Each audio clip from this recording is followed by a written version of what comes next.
అరే నీ బిడ్డ ఇలాగుంటే చాలని నువ్వు అనుకుంటావు. నీ బిడ్డకి మంచి భవిష్యత్తును దేవుడు డిజైన్ చేసి పెట్టాడు, ఇంకా బెటర్ లైఫ్. నువ్వు అనుకుంటావు వాడు ఇలా బతికితే చాలు, నువ్వు అనుకుంటావు వాడు అలా బతికితే చాలు, దేవుడా వాడికి ఈ మాత్రమే చాలు, వాడికి ఆ మాత్రమే అని నువ్వు అంటావు. నీకంటే ప్రేమ గలవాడు, వాని సృష్టి వెనుక నీ హస్తం కాదు ఆయన హస్తం ఉంది. ఇంకా బెటర్గా వాని ఎడల ప్రణాళిక దేవుడు నెరవేరుస్తాడు, ఆమె ఎడల ప్రణాళిక దేవుడు నెరవేరుస్తాడు. మీరు చెప్పండి, యోసేపు వాళ్ళ అమ్మని మనం కూర్చోబెడితే, ఒకవేళ రాహేల్ బతికుంటే ఏమని ప్రార్థన చేసేది? మా అబ్బాయి పొరపాటును కూడా ఐగుప్తు పోగొట్టు తండ్రి, వాడు ఇక్కడే ఉండాలి ప్రభా, వాళ్ళ అన్నలతో పాటు గొర్రెలే కాసుకోవాలి తండ్రి. ప్రభా స్తోత్రం నాయన, నన్ను ఎప్పుడు మావాడు గొర్రెలు గాయాలి, గొర్రెలు గాయాలి, గొర్రెలు గాయాలి, బర్రెలు గాయాలి, బర్రెలు గాయాలి, గొర్రెలు గాయాలి ప్రార్థన చేసేది. ఎందుకంటే వాళ్ళు వృత్తి అదే కాబట్టి. చేసిద్దా చేయదా? లేకపోతే మావాడు రాజు అవ్వాలని చేసిద్దా? ఏ దేశానికి రాజు అవుతాడు? అసలు రాజ్యం ఏదో వాళ్ళకి ఏమని చేసేది? ఇప్పుడు నువ్వు చేసినట్టే చేసేది. నువ్వేదో గొర్రెలో బర్రెలో దేవుడు ఆడతావు మీ వాడికి. ప్రభా మా వాడికి అది రావాలి, మా వాడికి ఇది కావాలి, మా అమ్మాయికి అది కావాలి, మా అమ్మాయికి ఇది కావాలి. ఏ గొర్రెలో బర్రెలో దేవుడు ఫిక్స్ అయిపోవాలని నువ్వు అనుకుంటావు, స్థిరపరచమని అడుగుతావు. దేవుడు మౌనంగా ఉంటాడు. ఎందుకంటే దేవుడు యోసేపు చేత గొర్రెలు బర్రెలు కాపించాలని కాదు, యోసేపుని లక్షల మందికి రక్షకుడుగా నిర్ణయించాడు దేవుడు. ప్లాన్ అండి. యోసేపుని లక్షలాది మందికి రక్షకుడుగా నియమించాడండి. తన జనాంగం మొత్తానికి ఆధారం చేశాడండి. యోసేపుని గొర్రెలు కాసేవాడుగా కాదు, ఒక సింహాసనం ఎక్కి పరిపాలించి ఫరో అయ్యేంత స్టేటస్లోకి యోసేపుని డిజైన్ చేశాడండి దేవుడు. ఇంత ప్లాన్ వాళ్ళ అమ్మకేం తెలుసు, యాకోబుకేం తెలుసు అండి? యాకోబు అన్నలకు కూడా తెలియదండి.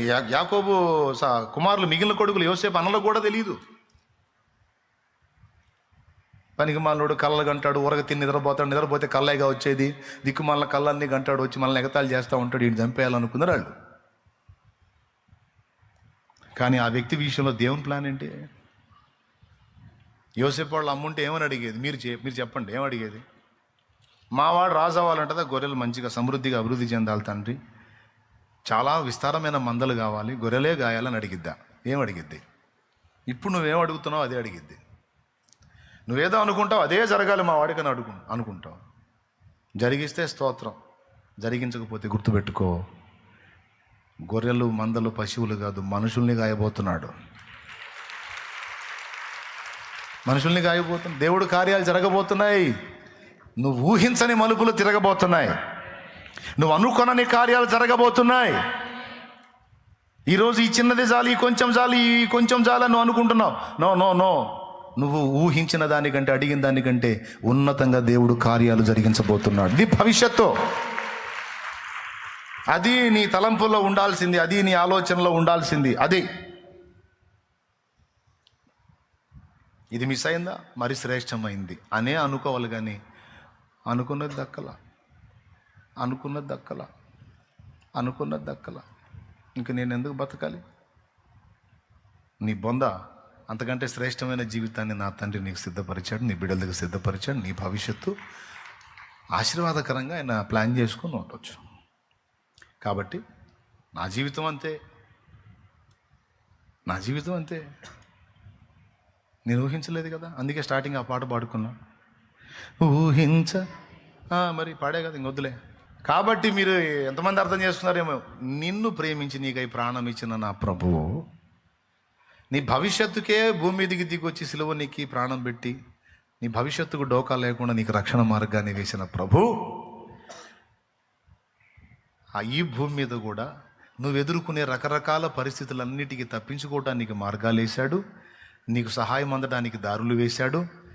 నీ భవిష్యత్తు, నీ వారి భవిష్యత్తుకు ఇబ్బంది లేకుండా, ఎందుకంటే నువ్వు క్రీస్తులో ఉన్నావు, ఇబ్బంది లేకుండా అన్ని విషయాలు ఆయన ఎంటర్ అవుతాడు.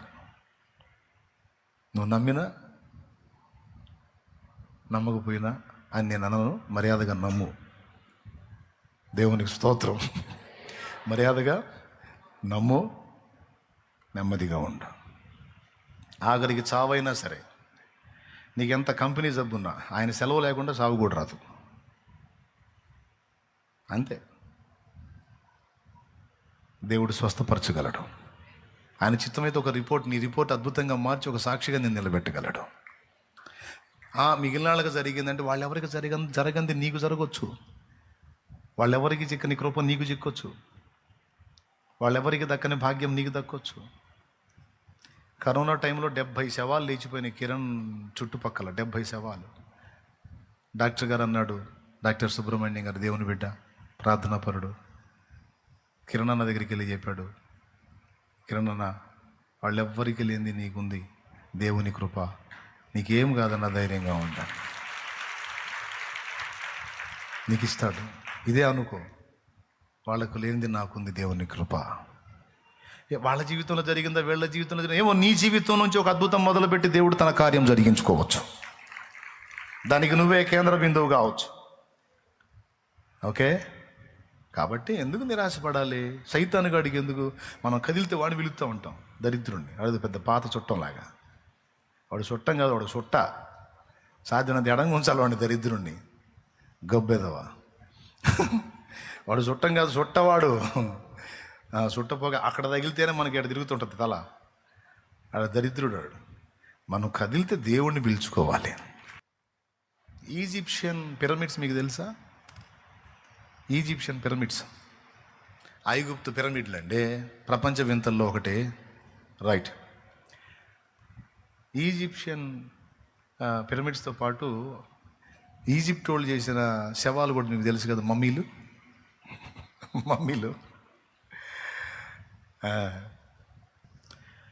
అట్లాంటి నిధి కోసం ఈ పురావస్తు తవ్వకాలు జరుపుతారు. అలాంటి శాస్త్రవేత్త కూడా తవ్వకం జరిపాడు.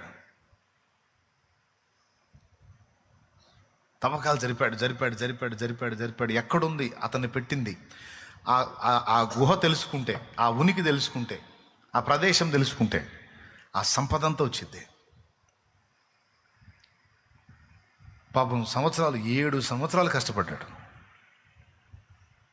7 సంవత్సరాలు కష్టపడి తవ్వి దొరకలా.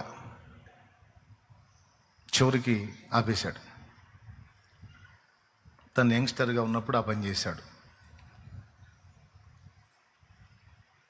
దాదాపు ఒక 30 ఏళ్ల ప్రాయంలో ఆ పని చేశాడు అనుకోండి. 30 ఏళ్ల ప్రాయంలో ఆ పని చేశాడు అనుకోండి. వర్కౌట్ కాల, ఆపేశాడు. ఇంకా అది అట్లనే అయిపోయింది, ఆ గుంట అలానే అయిపోయింది. ఇంకా ప్రదేశానికి వెళ్ళలేదు. తర్వాత మామూలు లైఫ్లోకి వచ్చేసాడు. 40 ఏళ్ళు గడిచింది. ఎన్నేళ్ళు? 40 ఏళ్ళు గడిచింది. 40 ఏళ్ళు గడిచిన తర్వాత ఆయనకి కూతురు పుట్టింది. కూతురు పెద్దదైంది. కూతురు ఒకరోజు సంభాషణలో మాట్లాడుతూ, డాడీ, నువ్వు ఫలానా దానికోసం రీసెర్చ్ చేసావు కదా, పరిశోధన చేసావు కదా, అది అక్కడే ఉందనేది చాలామంది చెప్తున్న విషయం కదా, మరి ఎందుకని నువ్వు తవ్వకాలు జరుపుదంటే, 7 సంవత్సరాలు తవ్వించానమ్మా, ఏం దొరకలేదు అంటే, ఎంత డీప్లోకి వెళ్ళారు అని అడిగింది. ఎంత డీప్లోకి వెళ్ళని, ఇంకొక అడుగు తవ్వించకపోయావా, ఒకవేళ దొరకవచ్చు కదా అని సరదాగా మాట్లాడి వెళ్ళిపోయింది ఊరక. ఇతని మనసులో పడింది అది. చాలా డీప్లోకి వెళ్ళాను, చాలా లోతులోకి వెళ్ళాను తవ్వుకుంటా. నిజంగా ఇంకొక అడుగు వరుస పెట్టి తవ్వితే ఎంత బాగుండేది, చూద్దాం, ట్రై చేద్దాం, ఇప్పుడైనా ఏం పోయిందని కొంతమంది పని వాళ్ళని తీసుకొని అదే ప్లేస్లో మళ్ళీ అడుగు లోతు పెట్టి మళ్ళీ తవ్వకం జరిపాడు. తవ్వకం జరిపితే కరెక్ట్గా అడుగు లోతు కింద అది బయటపడింది. అతన్ని పెట్టిన ఆ మమ్మీ ఉన్న ప్లేస్ బయటపడింది. ఇంకా పూర్తిగా కిందికి తవ్వారు. టోటల్ అదంతా, ఆ గుహ అంతా బయటకు వచ్చేసింది. చివరికి ఆ గుహలో ఒక పక్క ఓపెన్ చేశారు. ఓపెన్ చేసి ఇతనే ముందు తల లోపల పెట్టి చూశాడు. లోపల అంత గోల్డ్ ఐటమ్, బంగారంది, అంత విలువైనవన్నీ దగ్గ మెరిసిపోతా ఉన్నాయి లోపల. అట్లాంటిది ఒక ప్లేట్ దొరికినా బాగుండి మనకు అనిపిస్తుంది కదా మీకు. దేవునికి స్తోత్రం కలుగును గాక. హల్లెలూయా. 1 కిలో వెయిట్ ఉన్న ప్లేట్ ఒక్కటి దొరికితే అప్పులన్నీ తీరిపోతాయి ప్రభు, అట్లాంటి దొరికేటట్టు చేయను అనిపిస్తుంది కాదు. మనకు ప్లేట్లు అవసరం లేదు, దేవుడే కార్యం చేస్తాడు. దేవునికి మహిమ. తల లోపల పెట్టి చూస్తే అంత మెరిసిపోతా ఉంది. కాసేపు చూశాడు. తల లోపల పెట్టి పెద్దగా ఏడుస్తున్నాడంట. చాలాసేపు ఏడ్చాడంట. బయటికి ముఖం తీస్తే ఆయన కళ్ళన్నీ నీళ్లతో ఉన్నాయంట, ముఖం అంతా దారులు గారి ఉందంట. ఏడుస్తా ఉన్నా. సార్ సంపద దొరికింది, ఎందుకు ఏడుస్తున్నారని వాళ్ళంతా అడిగితే, దొరికింది కానీ దొరకాల్సిన సమయంలో దొరకలేదురా అన్నాడంట. దరిద్రునిరా, 30 ఏళ్ల ప్రాయంలో ఉన్నప్పుడు ఇంకొక అడుగు కొంచెం ఓర్చుకొని ఇంకొక అడుగు నేను అప్పుడే తగుంటే ఇదంతా ఈ 40 ఏళ్ళు నేను అనుభవించేవాడిని. ఇక రేపో మాపో సస్తున్నాను నేను, ఇంకేం చేసుకోవాలి, అందుకే ఏడుతున్నాను రా అన్నాడంట. అంటే పిల్లలు ఉన్నారు, వాళ్ళు తింటారని కొంచెం గొప్ప ఆనందం ఉంటుంది, కానీ నేను పొందలేకపోయానని ఏడుపు ఉంటుందిగా, ఆ ఏడుపు అనుకోండి. కొంతమంది సైకాలజీ ఎలా ఉంటుందంటే, ఇంతసేపు ఓర్చుకొని ఓర్చుకొని ఓర్చుకొని ఓర్చుకొని తీరా దేవుడు మలుపు తిప్పబోయేటప్పుడు వీళ్ళు వేరే స్టెప్ తీసుకుంటారు. అర్థమైందా? చాలా కాలం నిరీక్షించి నిరీక్షించి నిరీక్షించి నిరీక్షించి దేవుడు ఒక అద్భుతమైన మలుపు తీసుకోబోతున్న టైంలో వీళ్ళు వేరే స్టెప్ తీసుకుంటారు. ప్రాణాలు తీసుకోవటమో, లేకపోతే ఇంకొక టైపుకి దిగజారిపోవటమో, ఇంకొక దానికి ఇదైపోవటమో, ఇంకొక తప్పు మార్గానికి వెళ్ళిపోవటమో, ఏదో ఒకటి రాంగ్ స్టెప్ తీసుకుంటారు. నేను ఈ మాట మీకు ఎందుకు చెప్పానంటే, కాలాలు సమయాలు దేవుడు తన స్వాధీనంలో తీసుకొని ఉన్నాడు. చాలా కాలం గడిచిపోయిందని నువ్వు అనుకోవచ్చు. గడిచిపోయిన కాలాన్ని నువ్వు తేకపోవచ్చు, కానీ ముందున్న కాలాన్ని పొడిగించి నువ్వు ఆశించిన దానికంటే శ్రేష్టమైనటువంటి స్థితిని నీకు ఇవ్వగల సమర్థుడు దేవుడు. ఒకవేళ నేను అలా ఇవ్వను అని దేవుడు నీతో మాట్లాడితే అప్పుడు నువ్వు ఏ స్టెప్ అయినా తీసుకో. నీకు ఎప్పుడన్నా చెప్పాడా, నీ బతుకింతే, ఇది మారదు, దీన్ని మార్చడం నా చేత కాదు, నీ కర్మ ఇంత కాలాల్సిందే, నువ్వు ఇట్ట చావాల్సిందే అని నీకు ఎప్పుడన్నా ఫోన్ చేశాడా? ఫోన్ చేస్తే నువ్వు ఏదన్నా సావాలనుకున్నా, బతకాలనుకున్నా, ఆయన నీకు ఫోన్ చేస్తే ఆ స్టెప్ తీసుకో. ఇంత బతికి ఇంటి వెనకాల తెచ్చినట్టు ఏమండి? అట్లాంటి పనికిమాలిన పనులు, పనికిమాలిన ఆలోచనలు చేయొద్దు, పనికిమాలిన నిర్ణయాలు చేయొద్దు. తీరా దేవుడు కార్యం చేయబోయేటప్పుడు కొంతమంది దేవుడిని వదిలేసి లోకంలో కలిశారు. తీరా కార్యం చేసి దేవుడు మలుపు తిప్పబోయే టైంలో ప్రాణం తీసుకున్నారు. తీరా దేవుడు కార్యం చేయబోయేటప్పుడు దాన్ని వదిలేసి వెళ్ళిపోయారు. సేవకులు కూడా కొంతమంది అట్లనే తేడా పడ్డారు. అందరికీ చెప్తున్న ప్రేమతో, జాగ్రత్త. దేవుడు ఏ రోజున ఏ మలుపు తిప్పుతాడో నీకు తెలియదు. భక్తులందరూ చేసింది ఏంటంటే, వాళ్ళు ఎదుర్కొంటున్న పరిస్థితుల వైపు కానీ, అభ్యంతరపరుస్తున్న వ్యక్తుల వైపు కానీ చూడకుండా అన్నిటినీ బ్యాలెన్స్ చేసి అన్నిటినీ తమకు అనుకూలంగా మార్చగలిగిన దేవుని వైపు వారు దృష్టి నిలిపారు. ఎటు దృష్టి నిలిపారు? దేవుని వైపు వాళ్ళు దృష్టి నిలిపారు. అందుకే విజేతలుగా నిలబడ్డారు, మనందరికీ సాక్షులుగా పరిగణించబడ్డారు. నీకేమర్థమైంది? నిరాశ నిస్పృహలు ఆవరించినాయా? కృంగిపోయి ఉన్నావా? వదిలే. చెప్పు, నీ భవిష్యత్తు ఎవరి చేతిలో ఉంది? ముందే చూశాడా? రైట్. నీ బిడ్డల భవిష్యత్తు, నీ ఇంటి వారి భవిష్యత్తు ఉందని నీకు నమ్మకం ఉందా? దాన్ని ఏ మలుపైన తిప్పగల సమర్థుడు ఆయన అనే విశ్వాసం ఉందా నీకు? అట్లయితే మోకాళ్ళుని ఆయన వైపే చూడ. మన శత్రువులను కూర్చున్న భవిష్యత్తు కూడా దేవుడు ముందే లిఖించాడు. అర్థమైందా? నాశన పాత్రుడు తప్ప ఎవడూ నశించలేదు అన్నాడు యేసయ్య. మనుష్య కుమారుడు తన గురించి రాయబడిన ప్రకారం పోవచ్చున్నాడు, కానీ ఆయన అప్పగించిన వానికి ఎక్కువ శ్రమ కలుగును అని ఉంది. వాని ఉద్యోగం ఎవరొకడు తీసుకొనును గాక అని యేసును అప్పగించిన యోధాను గురించి కీర్తనలో ప్రవచనం ఉంది. అంటే ఇంకా చాలా సంవత్సరాల తర్వాత యోధా పుడతాడు. యోధా పుట్టక ముందే వాడి గతి ఏమైంది అక్కడ ప్రవచనం రాస్తుంది. బిడ్డలారా, శత్రువుల భవిష్యత్తు కూడా దేవుడు ముందే సిద్ధపరిచి ఉంచాడు. మిడిసిపడి విర్రవీగేటువంటి ప్రతి ఒక్కరి భవిష్యత్తు దేవుడు చూసి నవ్వుకుంటున్నాడు. శత్రువుల భవిష్యత్తు కూడా దేవుడు ముందే చూసేశాడు. సైతాను, దేవదూతలు, పడద్రోయబడిన దూతలు, వారికి లోబడి తమ ఆత్మలను అప్పగించుకున్న దుర్మార్గులు, వారి తీవ్రమైనటువంటి భవిష్యత్తు, అగ్నిగుండంలో వారి యాతన దేవుడు ముందే చూశాడు. దేవుడు చిద్దులాసంగా నవ్వుకుంటున్నాడు.